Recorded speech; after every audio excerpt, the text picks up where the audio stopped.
नमस्कार, मैं हूं आपके साथ निशु शर्मा और आप देख रहे हैं हमारा खास बुलेटिन हमारा उत्तराखंड। चलिए शुरुआत करेंगे।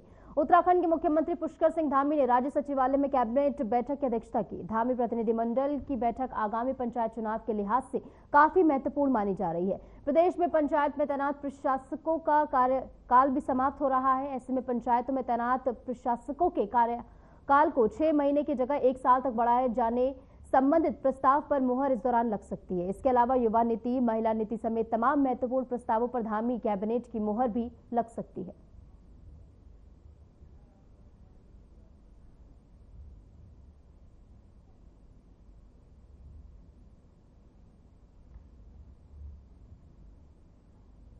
इस बीच देहरादून से हमारे संवाददाता संजीव जुड़ गए हैं ज्यादा जानकारी के साथ। संजीव, पंचायत चुनाव के लिहाज से इस बैठक को काफी ज्यादा अहम माना जा रहा है क्योंकि उनकी अवधि जो है वो खत्म होने वाली है। क्या कुछ जानकारी इस पूरी बैठक को लेकर?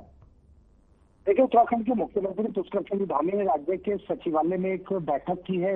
हालांकि यह बैठक मुख्यमंत्री पुष्कर सिंह धामी की अध्यक्षता में हुई है और सबसे बड़ी बात यह है, जो बैठक है वो कहीं ना कहीं पंचायत चुनाव के लिहाज से काफी महत्वपूर्ण है। पंचायत चुनाव के मद्देनजर जिस तरह से जो प्रशासक थे उनका कार्यकाल समाप्त हो रहा है, जिसको लेकर अब मुख्यमंत्री के निर्देश के बाद जो प्रशासक है उनकी जो कार्यकाल है वो 6 माह की जगह 1 साल तक बढ़ाया जाएगा। साथ ही साथ कई ऐसी नीतियां भी है जिनमें कहीं ना कहीं आज मंजूरी मिल सकती है। महिला नीति की बात की जाए या फिर तमाम ऐसे महत्वपूर्ण प्रस्ताव है जिन पर आज मोहर लग सकती है। जी निशु। संजय, इसी के साथ आपने बताया महिलाओं से जुड़े कई प्रस्ताव जो इन पर मोहर लग सकते हैं। विस्तृत तरीके से जानना चाहेंगे कौन कौन से वो प्रस्ताव होने वाले हैं जो कि महिलाओं से जुड़े हुए हैं?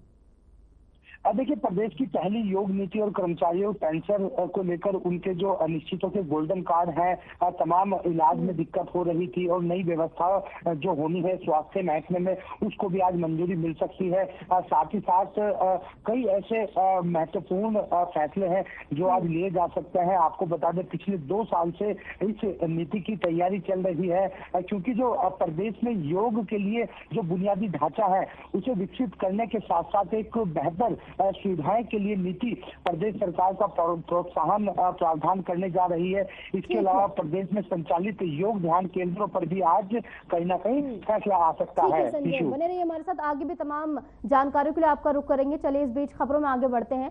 Uttarakhand government estate management system ने सरकारी भूमि पर रातों रात अवैध कब्जे करने वालों की शामत ला दी है। पिछले 6 माह में आर्टिफिशियल इंटेलिजेंस यानी एआई ने 3 जिलों की सरकारी जमीनों पर अतिक्रमण के 188 अलर्ट दिए हैं, जिस पर विभागों ने टीम भेजकर तत्काल अतिक्रमण हटाया है। उत्तराखंड के मुख्यमंत्री पुष्कर सिंह धामी के निर्देश पर अंतरिक्ष उपयोग केंद्र ने सैटेलाइट के 50 सेंटीमीटर उच्च रेजोल्यूशन पर सभी विभागों की सरकारी जमीनों की मैपिंग करते हुए बफर जोन बनाए हैं।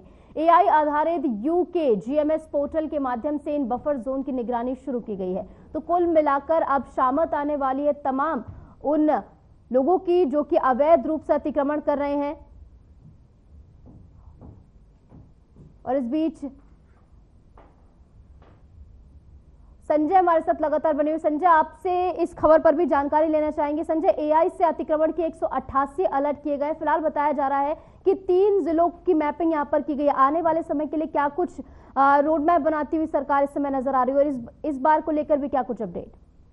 अब निश्चित तौर पर निशु आपको बता दें, उत्तराखंड के मुख्यमंत्री पुष्कर सिंह धामी के निर्देश पर अंतरिक्ष उपयोग केंद्र में सैटेलाइट के 50 सेंटीमीटर जो उच्च रेडिएशन पर सभी विभागों की सरकारी जमीन है मैपिंग करते हैं, उस पर बम्पर जोन बनाए गए हैं, जिसको लेकर एआई सिस्टम है जो करीब 188 अलर्ट दिए हैं, जिस पर विभागों ने तत्काल अतिक्रमण हटाया। साथ ही साथ जो उत्तराखंड के अवैध अतिक्रमण लगातार शिकायतें मिलती है और जिस तरह से एआई सिस्टम ने काम किया है तो कहीं ना कहीं उसका असर अब धीरे धीरे होता हुआ दिखाई दे रहा है, क्योंकि पिछले 6 माह में सैटेलाइट ने 3 जिलों में जमीन पर जो 188 अतिक्रमण थे वो सरकारी विभाग की जमीन पर थे, उन पर सीधा रेड अलर्ट भेजा है।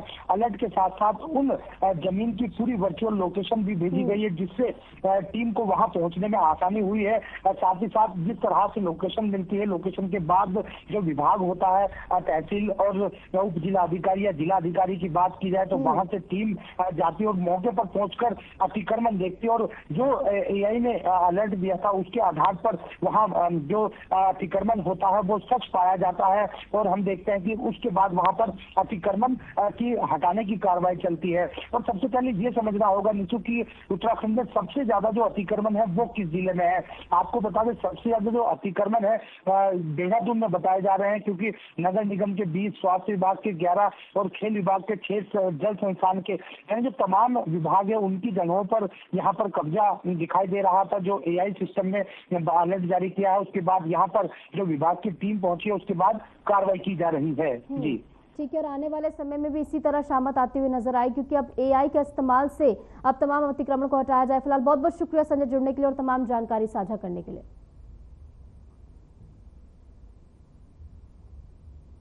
चलिए खबरों में आगे बढ़ेंगे। मुख्यमंत्री पुष्कर सिंह धामी ने नई दिल्ली में आयोजित नागरिक अलंकरण समारोह में राष्ट्रपति द्वारा उत्तराखंड की राधा भट्ट को सामाजिक कार्यों के लिए और यूज गेटजर और कॉलोनी गेटजर को मरणोपरांत साहित्य और शिक्षा के क्षेत्र में पद्मश्री सम्मानित किया है और इसको लेकर प्रसन्नता भी व्यक्त की गई है। मुख्यमंत्री ने कहा कि सम्मान न केवल इन विशिष्ट व्यक्तियों के योगदान को मान्यता देता है बल्कि पूरे उत्तराखंड के लिए गर्व और प्रेरणा का विषय भी है। उन्होंने राधा भट्ट के सामाजिक सरोकारों की सराहना करते हुए कहा कि उनका जीवन समाज सेवा के प्रति समर्पण का आदर्श उदाहरण है। साथ ही उन्होंने जिस तरीके से काम किया है, उनका जो साहित्यिक योगदान है वो भी अविस्मरणीय बताते उन्होंने कहा कि उत्तराखंड की संस्कृति और पर्यटन को अंतर्राष्ट्रीय पटल पर लाने में उनकी भूमिका बहुत ज्यादा महत्वपूर्ण रही है। मुख्यमंत्री ने कहा कि राज्य सरकार ऐसी विभूतियों को सम्मानित कराने के लिए सदैव तत्पर है और उनके कार्यों से प्रेरणा लेने के लिए आवश्यकता है।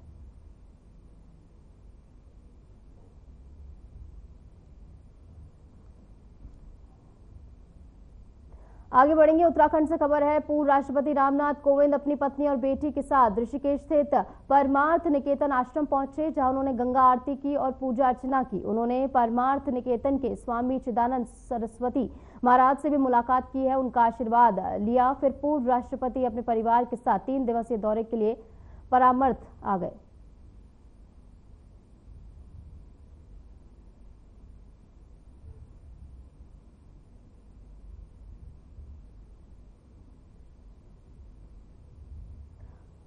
और देखिए मुलाकात की तस्वीरें हैं जहां पर रामनाथ कोविंद ने गंगा आरती भी की।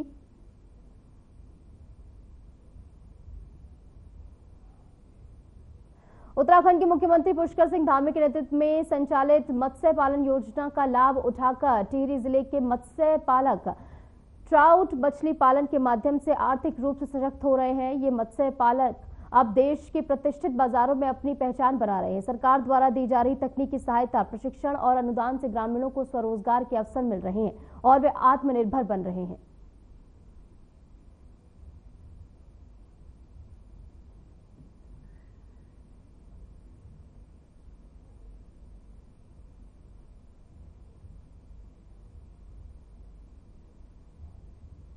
हरिद्वार में जिला पंचायत सदस्य और बीजेपी नेता अरविंद राठी का एक वीडियो वायरल हुआ है, जिसमें वह जल निगम के सहायक अभियंता नीरज को सरेआम गालियां देते और धमकाते हुए नजर आ रहे हैं।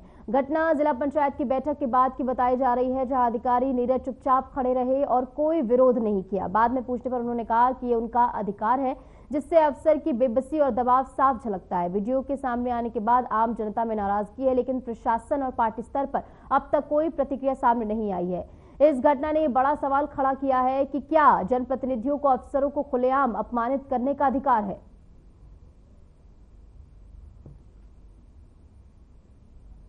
नहीं कर रहे थे, नंबर लेना चाह रहे थे कि जो समस्या है उससे दूर कर पाए, बात करें। ये बैठक में हुआ था विशाल में या बाद आगे हुआ आपका? अभी तो हुआ नहीं, आपसे आरोप लगा रहे हैं, आप ठेकेदारी क्यों कर रहे हो इसमें? नहीं, ठेकेदारी नहीं, मैं विभाग की तरफ से ये पूछना चाह रहा था, जो आपके हैंडपंप खराब है जिसमें पानी की समस्या है, हम जाके देख लेंगे। आपके साथ जो अभद्रता इन्होंने की है? नहीं, मैं अभद्रता नहीं मानता, उनका अधिकार है, वो जन प्रतिनिधि है, जन समस्या को उठा रहे हैं, इसलिए उनका अधिकार। कौन से जन प्रतिनिधि हैं और उन्होंने कुछ बैठक में मुद्दे उठाए थे या क्या रहा था? हाँ, हैंडपंप की बात करें। क्या नाम था उनका? मुझे नाम नहीं पता।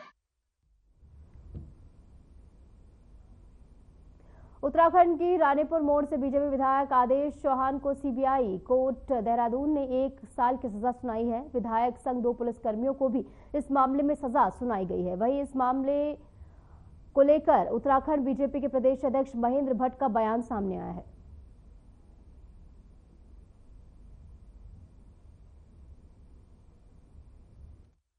देखिए, जब कोई विषय न्यायालय में आकर सजा मिलती है, उस सजा को उन्होंने शायद स्वीकार किया है और ये तो हम अपेक्षा करते हैं कि हमारे विधायक ऐसे किसी भी कार्य में संलिप्त न हो जिसके कारण उनकी छवि को नुकसान हो।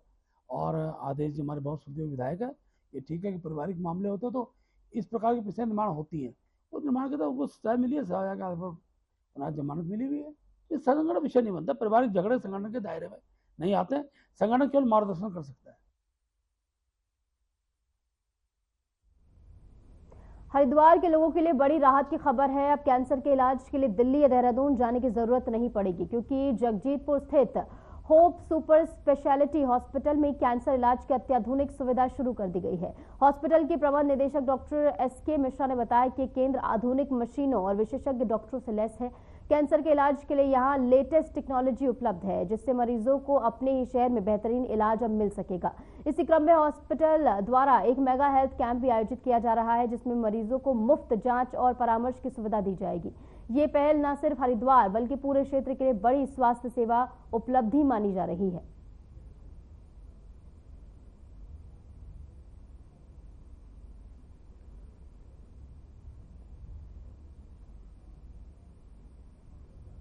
तो अब हरिद्वार में कैंसर का इलाज शुरू हो गया है, जिससे तमाम लोगों को यहां पर बड़ी राहत मिली है, क्योंकि इससे पहले दूसरे राज्य में और काफी दूर उन्हें जाना पड़ता था। लेकिन अब फ्री हेल्थ कैंप का भी आयोजन होगा, ये भी ऐलान किया गया और हरिद्वार में भी अब कैंसर का इलाज हो पाएगा, जिसके जरिए तमाम मरीजों को ये बड़ी राहत यहाँ पर मिली है। तमाम लेटेस्ट टेक्नोलॉजी से लैस यहाँ पर अब सुविधाएं उपलब्ध कराई जाएंगी। उसी के साथ फ्री हेल्थ कैंप का भी यहाँ पर आयोजन होगा।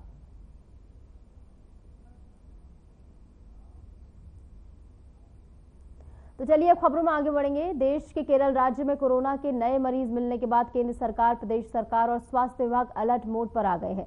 खासतौर पर चारधाम यात्रा को देखते हुए एहतियाती कदम तेज कर दिए गए हैं, क्योंकि इस यात्रा में देश भर से श्रद्धालु पहुंचते हैं, जिससे संक्रमण का खतरा और ज्यादा बढ़ सकता है। यात्रा मार्ग पर स्वास्थ्य कर्मियों की तैनाती कर दी गई है। वहीं रुड़की में भी कोरोना को लेकर स्वास्थ्य विभाग सतर्क है। सिविल अस्पताल के सीएमएस संजय कंसल ने जानकारी दी है कि केरल में मिले कोरोना के नए वेरिएंट NB1.8.1 के बाद केंद्र और राज्य सरकार की ओर से एडवाइजरी जारी कर दी गई। उन्होंने बताया कि 2020 और 21 के दौरान लागू किए गए कोरोना नियमों का पालन अब भी जरूरी है। सीएमएस कंसल ने बताया कि सिविल अस्पताल में कोरोना जांच के लिए सीएमओ किट उपलब्ध कराई जा रही है, साथ ही दवाइयां और मास्क भी पर्याप्त मात्रा में मौजूद है। अस्पताल में फिलहाल 6 बेड का आइसोलेशन वार्ड भी तैयार कर दिया गया है, ताकि जरूरत पड़ने पर मरीजों को तुरंत वहां पर भर्ती कराया जा सके।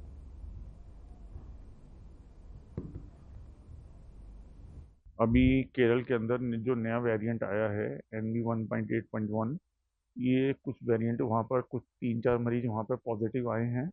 इसके बाद भारत सरकार व प्रदेश की सरकार ने उसके ऊपर पूरी एडवाइजरी जारी कर दी है कि जो कोविड 2020-21 में आया था, जो एडवाइजरी थी उसके लिए सबको सेफ रहने की, वही दोबारा से जारी कर दी गई है। इसमें फिर वही है कि आप भीड़ वाले जगहों पर जाने से बचें, मास्क का उपयोग करें। किसी को खांसी, जुकाम या बुखार आता है या सांस लेने में कोई तकलीफ होती है तो तुरंत चिकित्सक को जाके अपना दिखाएं, और जो उपचार उनके द्वारा किया जा रहा है, ये जांचें बताई जा रही हैं, वो जांचें व उपचार शुरू करें। हमारे साथ हमारे स्टेट हेड सुरेंद्र ढाका जुड़ गए ज्यादा जानकारी के साथ। सुरेंद्र, क्या कुछ एहतियातन कदम फिलहाल उठाए जा रहे हैं, क्योंकि जिस तरीके से चारधाम यात्रा पर हर साल से बढ़कर इस बार श्रद्धालु जो है बड़ी तादाद में पहुंच रहे हैं, तो एहतियात बरतना भी बहुत ज्यादा जरूरी है। क्या कुछ जानकारी है पूरी? जी बिल्कुल, देखिए सरकार ने अपनी तरफ से एडवाइजरी जारी की है और कहा है कि जो भीड़ भाड़ वाले इलाके हैं उसमें न जाएं, जा रहे हैं तो मास्क लगा कर दें। दूसरी बड़ी बात ये कही कि आप कोशिश करिए, अगर किसी को भी लगता है नजला, जुकाम या इस तरह बुखार की शिकायत है, वो तुरंत डॉक्टर को दिखाएं और इलाज कराएं। और अगर कोविड और टेस्ट कराएं और टेस्ट में पॉजिटिव आते हैं तो अपना अलग रहें, अलग सेफ रूम में, अलग रूम में रहें। दूसरी बड़ी बात यह है, चारधाम यात्रा चल रही है और चारधाम यात्रा को लेकर भी एडवाइजरी है, क्योंकि चारधाम यात्रा में काफी श्रद्धालु आ रहे हैं। तो अब एक तरह की तैयारी ये है कि कोविड की गाइडलाइन जो जारी की है, अब अगर सरकार को यहाँ पेशेंट बढ़ते दिखेंगे, अभी उत्तराखंड में इस तरह के ज्यादा मामले नहीं है, लेकिन अगर ज्यादा मामले बढ़ते दिखेंगे तो सरकार अब टेस्ट कराना भी शुरू कर सकती है, जो चारधाम यात्रा पर लोग जा रहे हैं। लेकिन चारधाम यात्रा पर भी लोगों को एहतियात बरतने की सलाह सरकार दे रही है कि अपनी जो मेडिसिन है वो साथ रखें, कहीं कोई दिक्कत होती है तो डॉक्टर्स को तुरंत दिखाएं, और इस तरह की कहीं कोई दिक्कत आती है तो तुरंत आप कंट्रोल रूम है उस पर सूचित करिए ताकि आपको इलाज प्रोवाइड कराया जा सके। जी बिल्कुल, सरकार की ओर से तमाम एहतियात बरते जा रहे हैं, लेकिन सुरेंद्र ये बात भी बहुत जरूरी हो जाती है कि लोगों को अपने स्तर पर भी तमाम एहतियात बरतने की जरूरत है। तो लोगों को किस तरीके से इस बारे में जागरूक किया जा रहा है? देखिए, अभी कोविड आया 2 साल पहले ही कोविड था, अगर आप देखिए 22 में कोविड आया है, और उसके बाद अगर बात आप करेंगे तो जिस तरह की गाइडलाइन पहले दी गई थी सरकारों की तरफ से, उसी तरह अब भी गाइडलाइन वही जारी की गई है, वही सब नियम है, वही सब कानून है जो कोविड के लिए पहले जारी किए गए थे। सरकार ये साफ कह रही है कि हर इंसान को पता है कि कोविड से कैसे बचाव करना है, अपने आप का ध्यान रखें, अपने आप को सुरक्षित रखें, और जाहिर सी बात है अगर आप कहीं बाहर जा रहे हैं, भीड़ भाड़ वाले इलाके में जा रहे हैं, तो कम से कम मास्क का प्रयोग करें, और अब कहीं कोई जरा सा भी आपको ऐसा लगता है कि आपको फीवर है या कहीं कोई इस तरह की दिक्कत आपको दिखाई देती है, जैसे स्मेल में कई बार दिक्कतें आई है, स्मेल की और इस तरह की दिक्कत आती है, तो कम से कम लोगों को डॉक्टर को दिखाना चाहिए और अपना इलाज कराना चाहिए, और सेफ रूम में रहने की बात भी जरूर कही जा रही है, और अगर ज्यादा तबीयत खराब होती है तो तुरंत अपने आप को हॉस्पिटल में एडमिट कराना चाहिए। क्योंकि उत्तराखंड सरकार की तरफ से एक चीज और अगर आप देखेंगे तो आयुष्मान कार्ड बना है, तो लोगों को पैसे भी नहीं लग रहे हैं, सरकार मुफ्त इलाज लोगों का कराने के तैयार है। उसमें कोविड भी, उसमें जो आयुष्मान कार्ड बने हैं उसमें कोविड का भी इलाज आप करा सकते हैं, वो भी मुफ्त है। तो सरकार की तरफ से तमाम तैयारी है। अब देखना यही लोगों को थोड़ा सा जागरूक होना होगा, सरकार अपनी तरफ से जागरूकता के तमाम अभियान चला रही है। बिल्कुल सुरेंद्र, आपने सही कहा, और लोगों को जागरूक होना बहुत ज़्यादा ज़रूरी है, क्योंकि अपने स्तर पर जब तमाम एहतियात बरते जाएंगे तभी वो सुरक्षित रह पाएंगे। इसी के साथ हॉस्पिटल्स में हम देख रहे हैं कि तैयारियां शुरू हो गई हैं, आइसोलेशन रूम्स बनाए जा रहे हैं आने वाले समय के लिए। हालांकि ऐसे हालात नहीं बनेंगे, लेकिन पहले से हॉस्पिटल्स में क्या कुछ व्यवस्थाएं आने वाले समय के लिए बनाई जा रही हैं? अभी जो बड़े बड़े हॉस्पिटल्स हैं सरकार के, उनमें अभी कोविड बेड बनाए जा रहे हैं, और पहले से भी बने हुए भी थे। अगर आप देखेंगे तो अभी वो जो रूम बने हुए थे उनको दोबारा से एक बार सेट किया जा रहा है कि अगर कोविड पेशेंट आते हैं तो उनको इसी जगह रखा जाएगा, जो बाद में जैसे कोविड पिछली बार जो कोविड आया था उसमें जो रूम बनाए गए थे, बाद में उन्हें जनरल वार्ड में शिफ्ट कर दिया गया था। लोगों के लिए अलग अलग पेशेंट उसमें आ रहे थे अलग अलग तरह के। तो अब सरकार ने गाइडलाइन जारी की है कि जो कोविड का पहले सिस्टम बना था उसी सिस्टम को दोबारा बना लिया जाए, ताकि जो कोविड में अगर कोई वैसे भगवान न करे कभी ऐसा हो किसी को कोविड हो, लेकिन अगर जाहिर सी बात है आप देखेंगे तो सरकार ने साफ कर दिया है कि जो कोविड के बेड हैं उनको दोबारा बना लिया जाए। ऑक्सीजन की जो एक बार जिस तरह ऑक्सीजन के सब जगह प्लांट लगाए गए थे, उन प्लांटों को भी एक बार देख लिया जाए, ताकि ऑक्सीजन की भी कोई दिक्कत ना हो। जिस तरह पहले ऑक्सीजन को लेकर काफी मारामारी हुई है, तो तमाम जो तैयारी है सरकार अपने स्तर पर कर रही है। बशर्ते एक चीज जरूर कही जा रही है कि अपने आप को लोगों को सुरक्षित रखना होगा और अपनी देखभाल खुद करनी होगी। सुबह लापरवाही ना बरते, सरकार लगातार लोगों से यही अपील कर रही है। ठीक है, सरकार की अपील है और बहुत ज्यादा जरूरी है कि अपने पर्सनल स्पेस में तमाम एहतियात बरते। कोई भी सिम्टम्स अगर दिखते हैं तो खुद को उससे बचाएं, खुद को आइसोलेट करें। फिलहाल बहुत बहुत शुक्रिया सुरेंद्र, जुड़ने के लिए, हमारे साथ तमाम जानकारी साझा करने के लिए। चलिए, इस बीच एक बड़ी खबर आपको बता दें, उत्तराखंड में बारिश ने परेशानी लोगों की बढ़ा दी है। जहां पर मौसम विभाग ने इसको लेकर अलर्ट जारी किया है, सभी जिलों के लिए बारिश का अलर्ट जारी किया गया है। अगले 6 दिन तक बारिश होने की संभावना जो है जताई गई है। नैनीताल, चंपावत, पिथौरागढ़, बागेश्वर में बारिश की संभावना है। मौसम विभाग ने इसको लेकर पहले से अलर्ट जारी कर दिया है, सभी जिलों के लिए बारिश का यह अलर्ट है, और इसी के साथ अगले 6 दिन तक बारिश होने की संभावना जताई गई है। नैनीताल, चंपावत, पिथौरागढ़ में बारिश होने का अनुमान है। तो कुल मिलाकर पहले से तमाम एहतियात बरतने के लोगों को कहा जा रहा है कि बारिश में पहाड़ी क्षेत्र होने के नाते यहाँ पर मुश्किलें जो है दोगुनी होती हुई नजर आती हैं, तो लोगों को पहले से सचेत करने का काम यहाँ पर किया जा रहा है। तो उत्तराखंड में बारिश ने लोगों की परेशानी जो है बढ़ा दी है, जनजीवन इसके चलते काफी ज्यादा प्रभावित हुआ है। मौसम विभाग ने इसको लेकर पहले से अलर्ट जारी किया है, सभी जिलों में बारिश का यह अलर्ट है, और बारिश आने वाले समय में अगर होगी तो और ज्यादा जनजीवन इससे प्रभावित होता हुआ नजर आएगा। हालांकि उत्तराखंड में पहले ही बारिश ने परेशानी जो है लोगों की बढ़ा रखी है।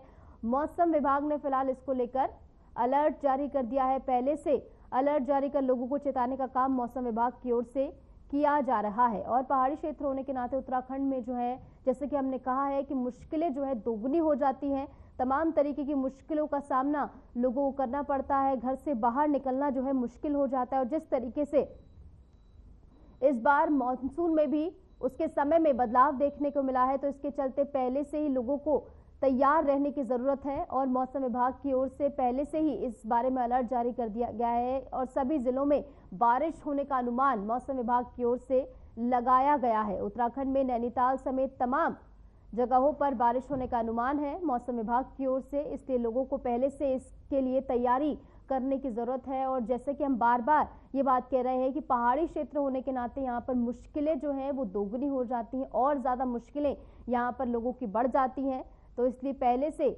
लोगों को तैयार करने के लिए, पहले से लोगों को चेताने के लिए ये अलर्ट जारी किया गया है। सभी जिलों के लिए बारिश का ये अलर्ट है और जिस तरीके से मानसून के समय में भी इस बार बदलाव देखने को मिला है, समय से पहले मानसून ने दस्तक दे दी है, तो कहीं ना कहीं इसके चलते भी लोगों को पहले से तैयार रहने की जरूरत है। और मौसम विभाग का जो ये पूर्वानुमान है बारिश का कि आने वाले दिनों में बारिश हो सकती है, तमाम जिले नैनीताल समेत जहां पर बारिश हो सकती है, अनुमान मौसम विभाग की ओर से लगाया गया है।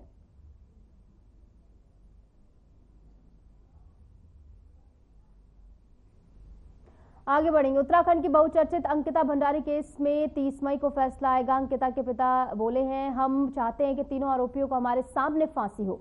18 सितंबर 2022 को रिजॉर्ट संचालक पुलकित आर्य ने कर्मचारियों सौरभ भास्कर, अंकिता गुप्ता संग मिलकर रिसेप्शनिस्ट अंकिता भंडारी की हत्या कर दी थी। पुलकित बीजेपी के पूर्व नेता विनोद आर्य के बेटे हैं।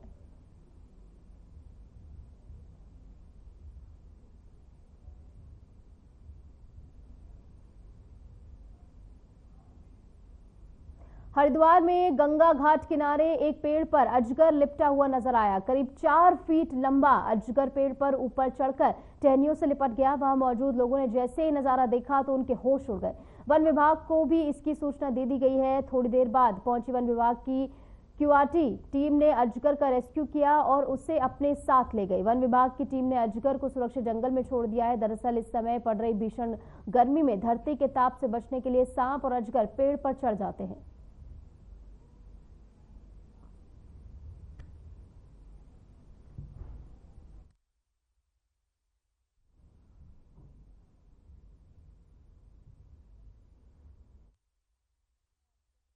पर लिपटा हुआ नजर आया, जिसको देखकर लोगों के होश उड़ गए।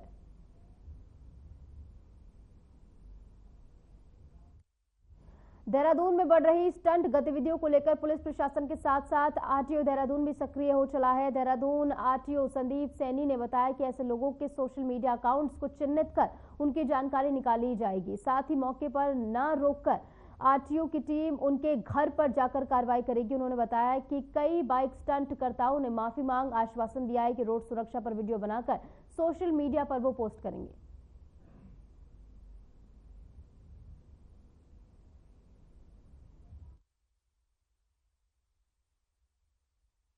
इसमें हमने अपनी एक टीम गठित करी है, जो इनके सोशल मीडिया अकाउंट्स हैं इंस्टाग्राम या फेसबुक, उससे इनको चिन्हित करते हुए इनकी डिटेल निकालेंगे और मौके पे हम कोशिश करें मौके पे ना रोकें, क्योंकि मौके पे कई बार क्या होता है गाड़ी भगाने की कोशिश करते हैं तो एक्सीडेंट का खतरा बन जाता है। तो हम इनके सोशल मीडिया अकाउंट से गाड़ी की डिटेल निकालेंगे और फिर इनके घर पे ही जाके हमारी टीम कार्रवाई करेगी। एक अभी हमने जो बाइक स्टंट वाले थे इनको परसों बुलवाया था और इन्होंने माफ़ी भी मांगी है कि हम उत्तराखंड की रोड्स पे ऐसा नहीं करेंगे, और क्योंकि इनके बहुत सारे फॉलोअर्स होते हैं तो उन्होंने ये भी हमसे प्रॉमिस किया है कि हम रोड सेफ्टी के नियमों का आगे वीडियो बनाएंगे और उसको आगे फॉलो करने के लिए लोगों को प्रेरित करेंगे। और फिलहाल के लिए इस बुलेटिन में इतना ही। नमस्कार।